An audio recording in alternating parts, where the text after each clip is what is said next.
Carrie Health. Yeah, thank you for recording it. Perfect. Thank you. All right.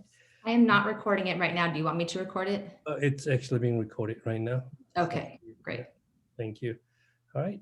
At this time, I will introduce one of my awesome colleague, Emily Blaney, our LC La Cañada Elementary School principal, and she will go over just helpful information that you'll find in our website that includes both how to register and what to look for in terms of learning a little bit more about Kinder and TK program. So, Miss Blaney. I don't know if she's Emily. Emily. I'm back, yeah. Hi, everyone. I'm Emily Blaney, and I am the principal of La Cañada Elementary. And welcome tonight.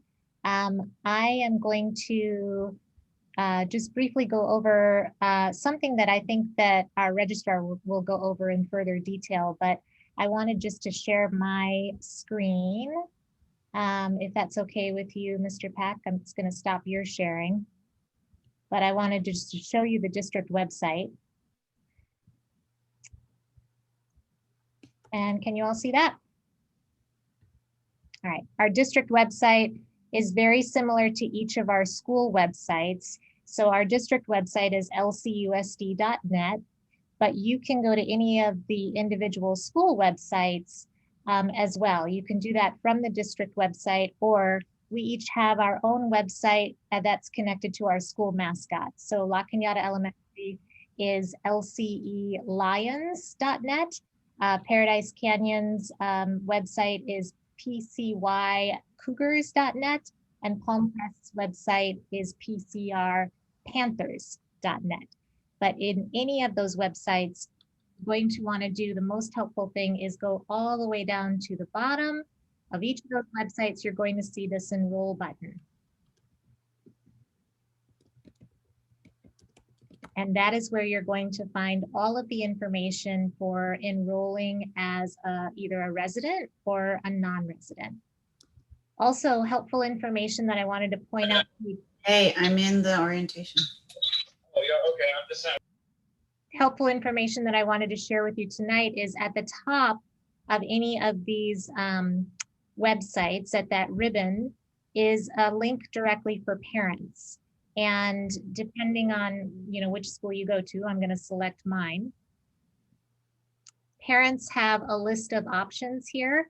A couple of important ones that we want you to know about are the Aries parent portal.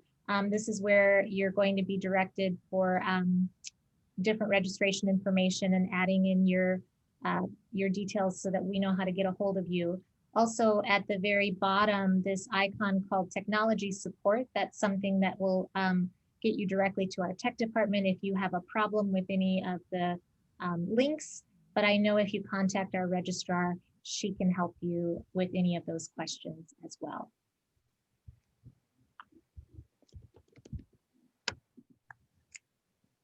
And I think that's the major thing that I wanted to show people. And I think that Chris Mueller will probably talk a little bit more about that. That's not right. Okay. Emily, you going to share your screen for the presentation? You want me to go back? Go back.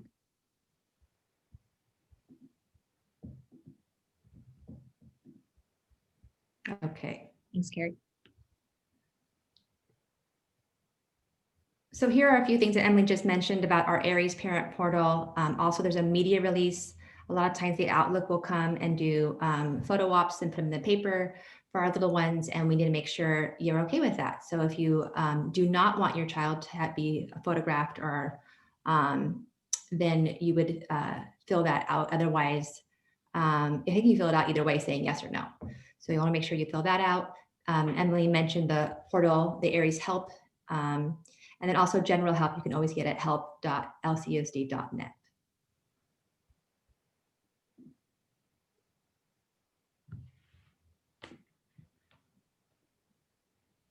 So all of our sites have their own PTAs, and we listed the PTA presidents here for you, just for your information. And all of the websites are very similar. The lcelions.net, pcrpanthers.net, and pcycougars.net. You can go to any of those sites and they have a lot of information. I know on our website, we have the PCY PTA website, we have after school activities, calendars, upcoming events. You can sign up on all the websites to get their weekly emails. So ours is called Cougar Tracks. I know there are a little bit different at every school. And so you'll get an email every Sunday night that gives you all the upcoming activities. So that's really helpful to do. And as we get further into our orientations at each site, we will be going a little bit further into PTA details. So each site has their own PTA, and the district as a whole has a La Cañada Flint Ridge Educational Foundation. And you'll also be getting information about that in the upcoming orientations. And that's something for the entire district. They fund different things. They're different, but it can be a little confusing. So just know about the Ed Foundation as well. And then all of our sites have CEC, and I'm going to introduce Allegra to talk about that program. Thank you. Hi, everyone. My name is Allegra Ngani, and I am the School Age Program Director for the Child Educational Center. And as Carrie mentioned, we are on the 3 campuses. We actually have 7 school age locations, but the ones that are relevant for all of you are the 3 that are associated with each elementary school. We do have another site located just down the hill at the edge of La Cañada, right near the high school, for sort of an overflow purpose that is called our Oak Grove site, which can also serve La Cañada Unified students. A little bit of background, I'll make it brief. The CEC has been around since 1979. We have an early childhood program and a school age program, and we've had the contract with LCUSD since 1997. So we've provided the on-site care for a long time at each of the 3 schools. You know, obviously in these current times, we're operating very differently, but we're hoping to be back to normal in the fall for next August.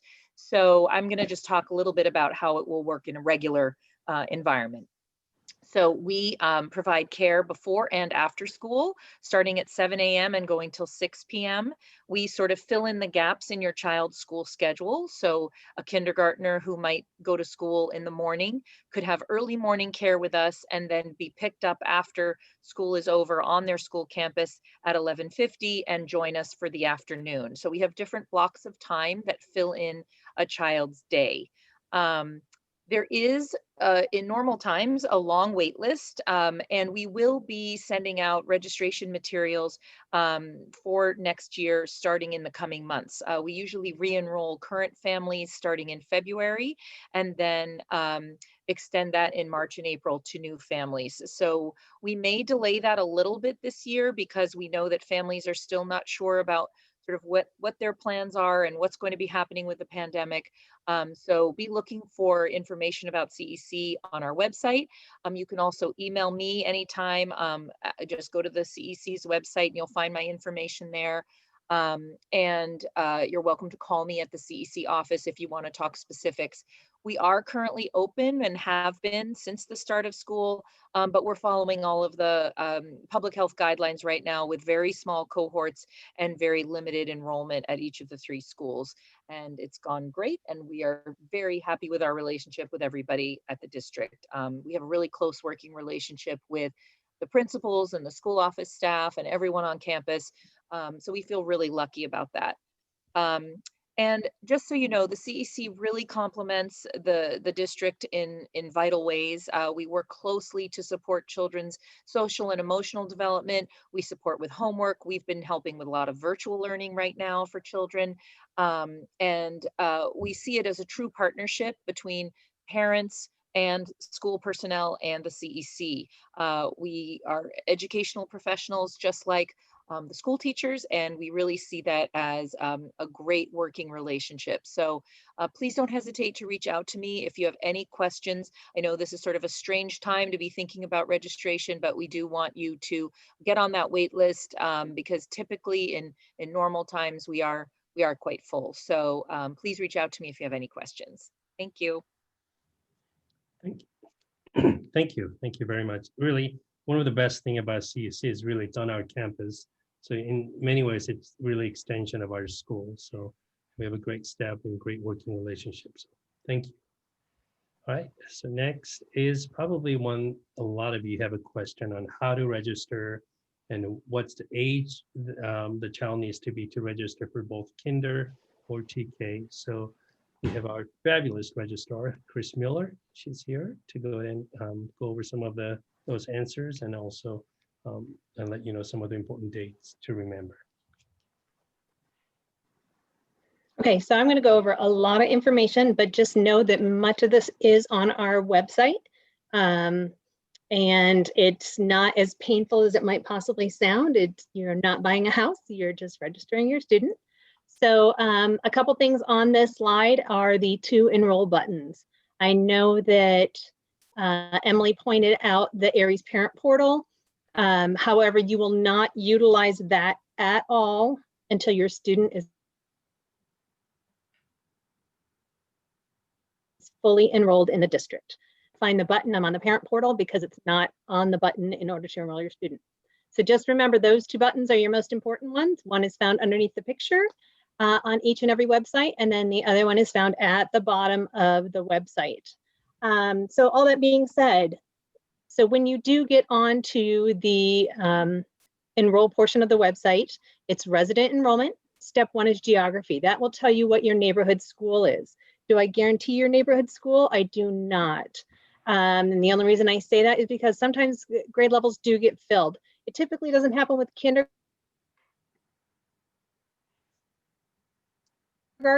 and obviously TKs, and so that's that portion. Step 3 is the Aries online enrollment. That is currently open. You can go in there and start registration for your student. This is just the online portion. You will choose the 21-22, pre-enroll for the 21-22 school year. Once you have filled that out in its entirety, you will print it. And once you print it, both parents need to sign it and bring that in. If parents are divorced to come with it, you'll need to bring those. If both parents have ed rights, they both need to sign it. So keep that in mind. So so then on step 3 are the required documents. So the required documents are actual physical documents that you will bring to us for enrollment. So there's certain things that we have to see. Number 1 is proof of residency. That consists of a property tax bill, a grant deed, or a fully executed lease for the residence that you're residing in. And then it also requires 3 utility bills within the last 30 days. So when you do the enrollment, you're going to bring in some things that you have. Go ahead, print those out and bring those in. No past due bills will be accepted. Sorry, I made a lot of notes. And if you don't pay the utility bills because they are included, you can bring in a bank statement or a credit card statement or insurance information for your vehicle. So a lot of times I just moved and I don't have any bills. Well, you can use your fully executed lease or your open escrow documents to enroll your students. If you're going with the open escrow documents, as soon as you close 5 days from the close of escrow to bring in the 3 utility bills.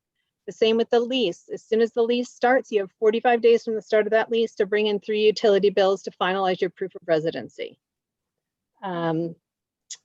Living with relatives. So some people occasionally reside with other family members here in town.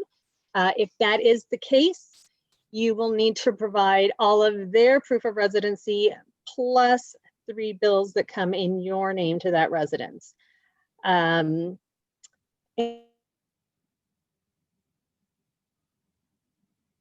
just a reminder, you must be living as a student because we do investigate. The second thing that is required is the original birth certificate or passport for your student. Either one will be accepted and you will get that back. Original immunization records. Anyone enrolling in a school must be fully immunized.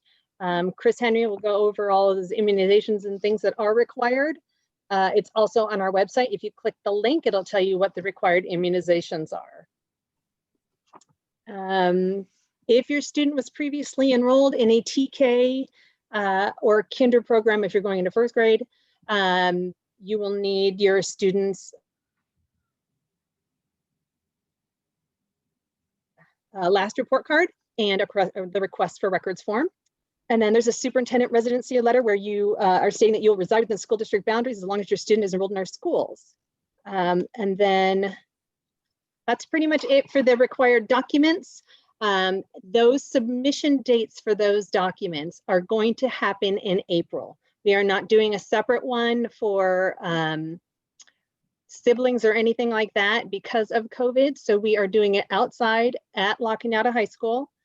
It'll happen on the 12th, 13th, and 14th of April between 8 a.m. and 3 p.m. There is no sign up required. You can come anytime between those that time period, and there will be, please ensure that you have all your documents in place. Otherwise, your enrollment will not be complete until that happens. Now, say you already have a sibling within the school district boundaries. Do you still need to bring in all those documents, including proof of residency? That would be yes. So just remember, everything will need to be in place in order for your student to be fully enrolled. Now, a few questions people typically have when enrolling their students. First of all, one I always hear is, my child doesn't turn 5 years of age until January. Can I enroll them in TK? The answer is no. The guidelines from the state of California are that a student must turn 5 years of age between September 2nd and December 2nd. While the superintendent will consider some students a couple weeks outside of that window,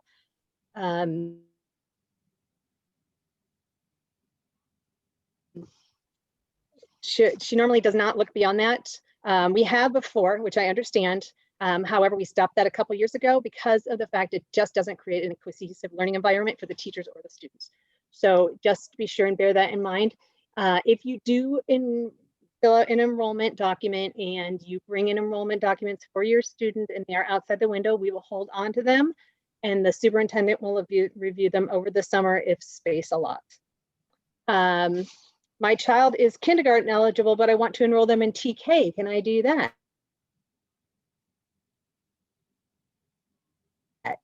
If your student turns 5 years of age, consider them for TK if space is available.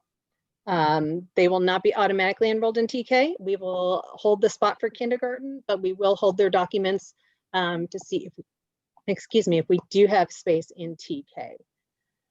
Another one, can I enroll my student in TK once they turn 5 years of age mid-year? No.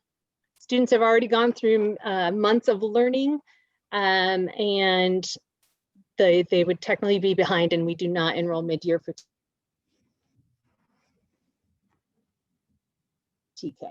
I know Corey touched on, when you enroll at that point in time, whoever is enrolling you, if it's myself or one of the site secretaries, we will inquire as to your AM or PM preference, and we will relay that to the school sites, and the determination gets made at the school site. Can I enroll my student in a different school other than our neighborhood school? Yes, you can, and we have a form for that. It's called an intra-district transfer request. You will bring that in also at the time of enrollment. That is found on our website under the enroll section under specialty forms. So after steps 1 through 4.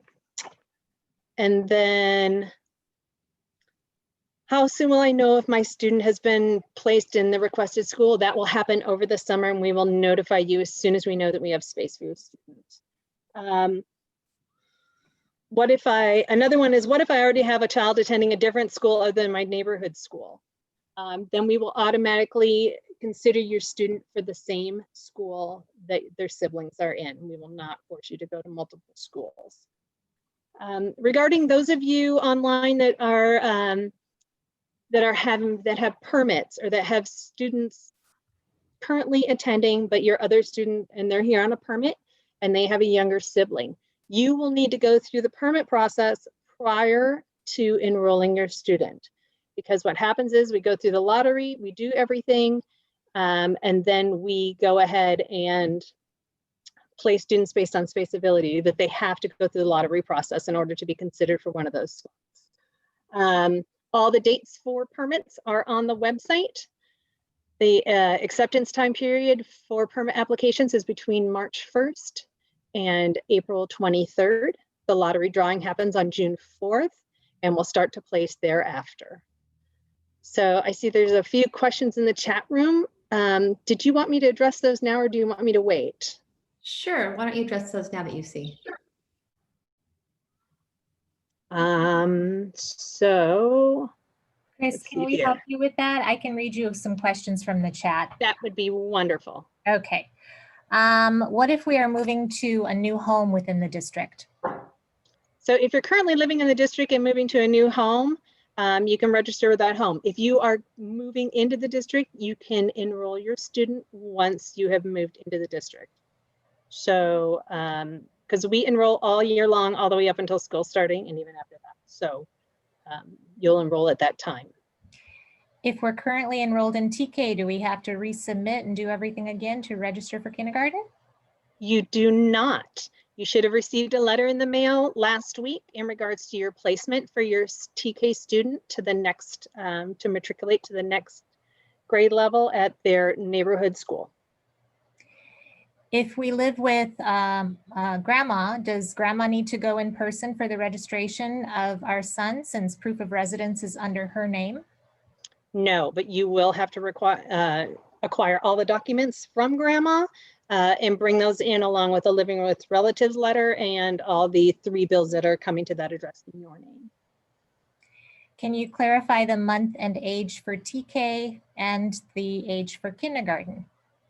Kindergarten children turn 5 years of age by September 1 of that school year. So they'd all be turning 5 by September 1 of 2021. TK is 5 years of age between September 2nd of 2021 and December 2nd of 2021. I think Chrissy also mentioned that a little bit. Is there a flexibility for a child born outside of December 2nd to attend either K or TK program? Like they were born after December 2nd or turning 5, yeah, after December 2nd. If they're born after December 2nd, there is, the superintendent will consider some of the applications. She doesn't look past January 1st. Again, we've tried it and it just doesn't work well for the classroom or the teacher. It doesn't create a very good learning environment for everyone. So, but she will look outside of it, yes, if there is space available. And that would be for TK program, right? For the TK program, correct. Thank you. Anything else? I think there may be more questions come a little later, so we'll come back to our Q&A a little bit later, and then That's fine. at this time we'll introduce our fabulous district nurse, Mr. Chris Henry. Hi, everybody. We'll skip the next slide because it doesn't look like it updated all the information. But I want to give you some great information. That is, every school has a health clerk that is there to assist your students with whatever their needs are, whether it's an ice pack or a Band-Aid or just a hi hello. And sometimes in the first few months of school, your student might want to call home. That would be the area to go to. So if you do receive a call from the school and it's the health clerk or myself, the nurse, it doesn't mean that something tragic has happened. It could just be a question. Does your student have an extra pair of underwear in their backpack? Something of that nature. Or, this is their first bloody nose at school and they just want to talk to mom. So don't think the worst when we call you. Think it's all going to be great and we'll get through it. But as far as things that we need, Chris Mueller mentioned that we do need up-to-date immunizations. There's a form for that at Shots for School, which is the health exam for school entry. Most people call it the first grade physical, but since we have TK and kindergarten, it's whenever your school and whenever your student or child enters school, we want to get that filled out. And it just has to be after February 16th of 2020. So if your child has seen a doctor and gotten a physical, you can use that to fulfill that requirement. As far as the immunizations go, you can see on our website somewhere is all of the requirements for immunizations, and you can discuss those issues with your doctor. The next one is are there any medical concerns? Is there anything that you want the school to know about your child? Is there any medications that they need to take? If the answer is yes to either of those questions, after registration, contact either your local health clerk at the school or myself, and we will guide you through the process of getting medications. And in some cases, we may have to create a small care plan for whatever your health concerns for your student are. After that, it's just getting them to school, whether it's virtual or in person. We don't know that yet. But if you have any questions, someone will enter my email and phone at the end of this so that you can contact me. Thanks, Chris. Hey, kept it short this year. I saw that it didn't update on this Google slide, but I saw the other one. Did you talk about medications and emergency contacts? I forgot to mention emergency contacts. What if we can't get a hold of mom or dad? Who's available to talk to or pick up your student if they have to go home? And so parents definitely check the portal and add those emergency contacts and their relationship. Don't just put down a name. We would like to know that it's grandma or uncle or aunt or neighbor, for example. Maybe your emergency contact is another parent that can pick up your student. So note all of those things because we really do want to get a hold of you when something happens at school. So make sure that any numbers that you leave are your cell phone so that we can actually get a hold of you. When you see a school number, please answer. We would like to talk to you right away about your child. Okay, thanks, Chris. Thank you. Oops, amazing. So just a few important dates that are coming up. We have April 12th, 13th, and 14th, like Chris mentioned, for the registration at the high school, new families and siblings of residents. February 1st, is that still accurate, Chris, with our permit application that they're available on our website? And in March 1st through April 23rd, permit application can be submitted via the mail. And then June 4th is when they start contacting and looking at permits and availability. April 28th is all sites have at their own site, and will be via Zoom again, but we will break it up by school so we can go into some more specific information about each school. And that'll be April 28th at 9:00 a.m. And it will be another orientation via Zoom, but just for each school site.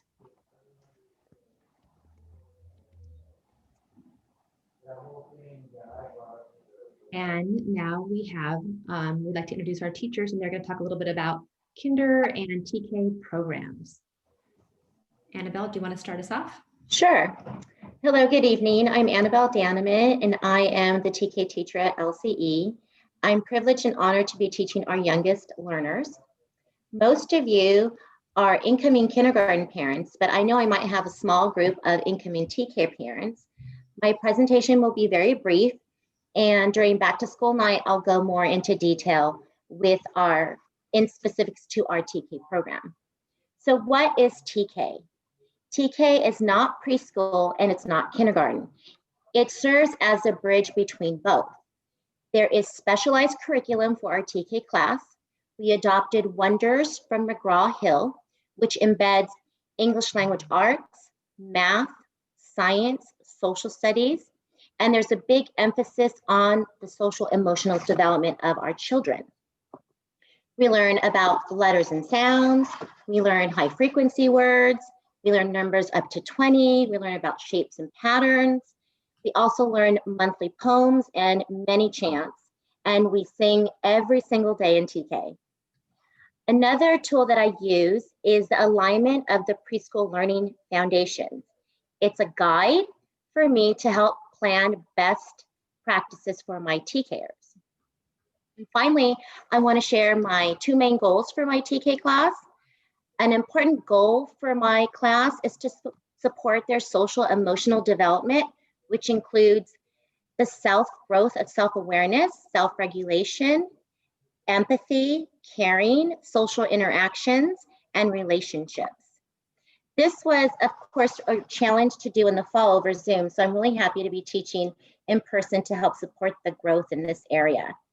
My last goal is to build their self-confidence. Since TK provides our youngest learners with the gift of time, they enter kindergarten with a strong foundation. They are ready for that academic rigor when they start kindergarten. So finally, I want to leave with my incoming TK parents a small tip. To get your child ready for TK, just have them practice cutting. We cut every single day, and I drew some lines on a piece of paper. So draw lines on pieces of paper and just have them practice cutting every single day, because they will be cutting every day in TK. Thank you very much, and I'll go ahead and pass it over to my old kinder partner at PCY. Thank you, Annabelle. My name is Ravi Brar. I teach kindergarten at Paradise Canyon Elementary. And I'm just going to let you know the language arts program that we use is called National Geographic's Reading Program. And it helps teach sounds, sight words, and word families. The program provides whole group, small group, and independent practice opportunities. This allows us to meet the demands of Common Core standards. It also offers students multiple opportunities to practice fluency and engage in word study lessons, which they can use when they are reading and writing. The program also provides resources for students that allow them to gain foundational building blocks they need to become fluent readers. And I will pass the torch on to Elizabeth at PCR. Hello, everyone. My name is Elizabeth Ranjbar. I am at Palmcrest Elementary. I'm going to touch base a little bit on our social studies and science. Our NGSS-based program that we just recently adapted is the National Geographic, and its goal is to introduce several phenomena that students are going to revisit in later grades. So they'll focus in observing what happens, and as teachers, we try to encourage them by asking them questions to help build their curiosity on the topics. As their language develops, they describe what they see, the patterns that they notice, and that they see recurring in our everyday lives. So the four main concepts that we explore in kindergarten are plant and animal needs, animals and plants and how they change their environment, weather patterns, and pushes and pulls.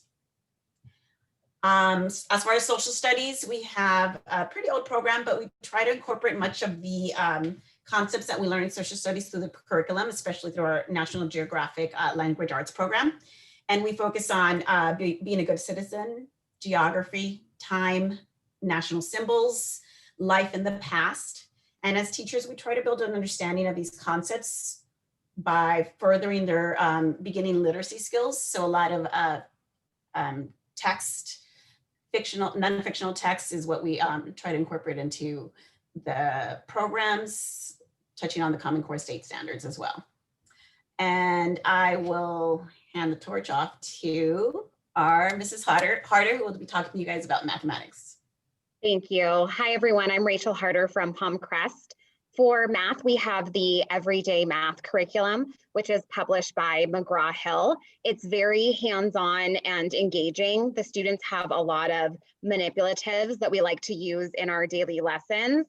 We cover topics like counting to 100, identifying numbers to 20, measurement, and shapes. And the curriculum spirals, meaning that students will have the opportunity to address concepts more than one time. And we really feel that this helps their mastery when we're able to hit standards again and again. I will hand it off to Mrs. Curtis at LCE. Thank you, Ms. Harder. I'm Melissa Curtis. I teach kindergarten at La Cañada Elementary. In addition to the academic curriculum in the classroom, we also have special instruction for our TK and kindergartners. The special instruction includes PE, which is every day, which you heard is from 11:20 to 11:50, so 30 minutes every day. We also have music, art, library, and technology, or the computer lab.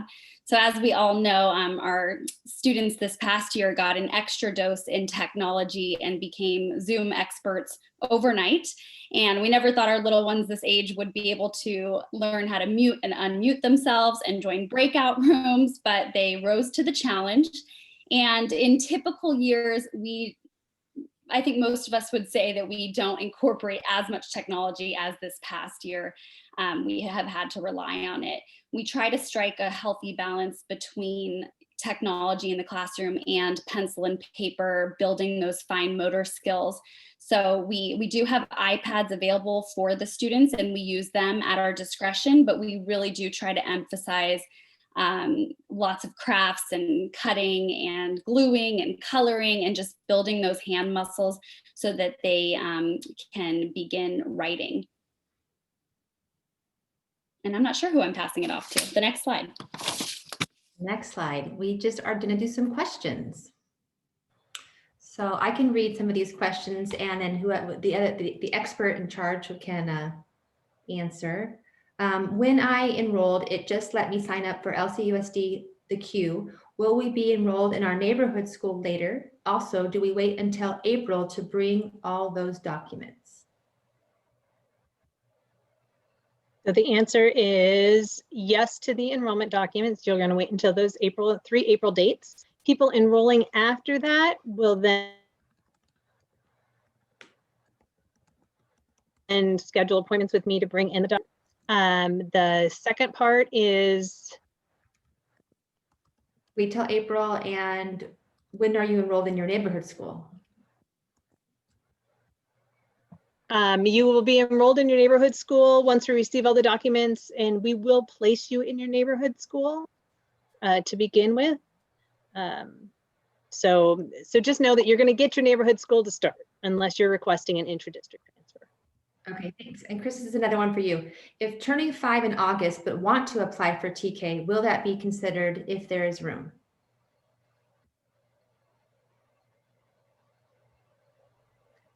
The superintendent will consider it. Again, we're going to hold on to the documents to ensure that we have space. Thanks. If turning 5 in October and assigned for TK, can they be considered to move up for kindergarten if they've been in pre-K programs already? No, the state is very clear about the cutoff being September 1 for kinder. Once the enrollment is completed online, can we drop off the documents at the district office or any time? I think that's the No. April dates, April 12th, right? She might be frozen. I think that. Correct. I'll bring them those April 12th, 13th, and 14th dates. Great. EpiPens for children with anaphylaxis reactions, how is that handled? Yeah, any medication on campus that we might have to administer, whether it's emergency or daily medication, requires an MD order, doctor's order. That form is available on the district website. And if you can't find it, I noted my phone number and email address. And on the district site, you can always use the search option at the top, and that'll bring up a lot of the forms if you're looking for a specific form and don't know where to find it. Do we need a dental form in addition to the health exam form? Yes, but not by the first day of school. Thanks. This is about special ed preschool. We put the answer to that in the chat. Is resident registration available now? The online registration, yes, is open right now. Thank you for answering some of those, Chris. My to-be soon TKer has not enrolled in any preschool due to the pandemic. Will this be a problem when he starts TK? Not at all. So even if they haven't been to a preschool before, it's not a problem. Not to worry. Thanks, Annabelle. Will there be a map of where exactly registration will be at the high school? Do you know where that will be set up, Chris? It's going to be in the quad area between the North Gym and the administration building. So under the oaks. Great. If an older sibling is already enrolled, do we need to resubmit the documents in April? Not for the older, I guess the question is, it's not for the older sibling. You do not need to re-enroll. But the younger one, you will be required to submit all the documents listed. Where is the EpiPen kept? Class or on the child? That's going to depend on the severity of the allergy. In most cases, the EpiPens are kept in a locked medicine cabinet in the health office. And if required, we would rush them to the student. Every school has EpiPens available for anyone on campus experiencing anaphylaxis, but don't let that, don't think that those EpiPens are going to cover your child. If the child does require an EpiPen, please get a doctor's order and provide one. Thank you. Thanks, Chris. Do we need to bring the health form for registration?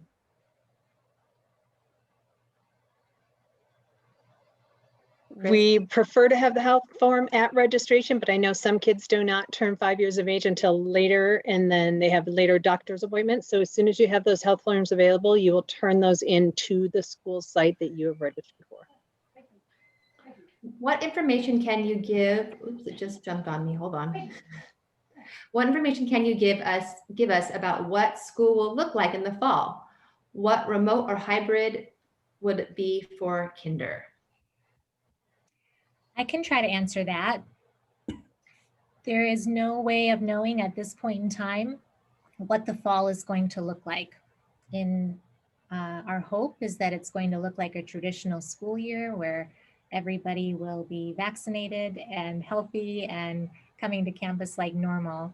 If that's not the case, if we need to do something like we did for this year, which is provide both virtual learning academy and hybrid learning, we will let you know. We'll be in constant communication. So make sure that you register so that we have your information on file so we can reach you. Great, thanks, Emily. This is for Allegra. Allegra, since the permit lottery doesn't happen until June 4th, do I have to wait until then to apply for CEC?